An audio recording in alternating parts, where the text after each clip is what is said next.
खौफनाक सड़क। एक छोटे से गांव के बाहर एक पुरानी सड़क थी जिसे खौफनाक सड़क के नाम से जाना जाता था।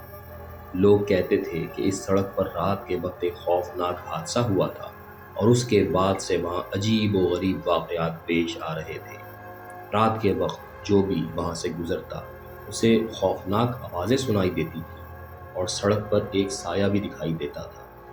एक रात अली और उसके दोस्तों ने फैसला किया कि वो इस सड़क पर जाएंगे ताकि इसकी हकीकत जान सकें। जैसे ही सड़क पर वो चलने लगे, एक सर्द हवा ने उनका इस्तकबाल किया और सड़क के किनारे मौजूद दरख्तों की शाखें जैसे उन्हें खबरदार कर रही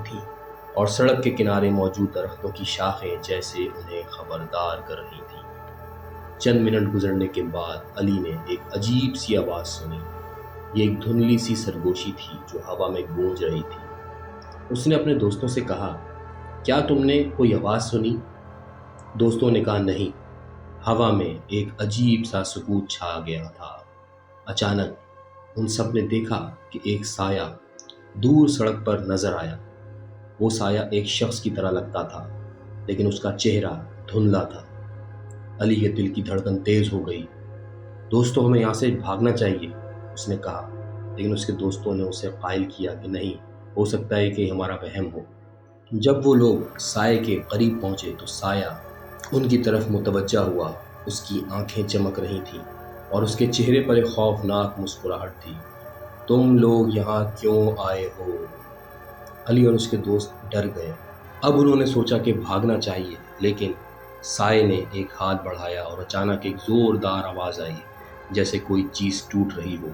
अली और उसके दोस्त डर कर सड़क के किनारे दौड़ने लगे, लेकिन साया भी उनका पीछा करता रहा।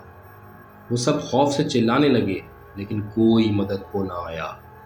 आखिरकार एक मोड़ पर पहुंचकर वो सड़क से हटकर एक खेत में चले गए। वहां पहुंचकर उन्हें एहसास हुआ कि साया अब उनके पीछे नहीं है। वो एक दूसरे के साथ बैठकर सांस लेने लगे। यार, ये क्या था? अली ने पूछा। इसके दोस्त खामोश थे, उनकी आंखों में खौफ था। बिलाखिर वो गांव वापस पहुंचे और उन्हें सारा वाकया सुनाया। लोगों ने बताया कि इस सड़क पर कई साल पहले एक शख्स का खौफनाक हादसा हुआ था और उसकी रूह अब भी वहां भटकती है। ये बात सुनकर सबने तहैया कर लिया कि आइंदा वो इस सड़क पर रात के वक्त जाने की हिम्मत नहीं करेंगे।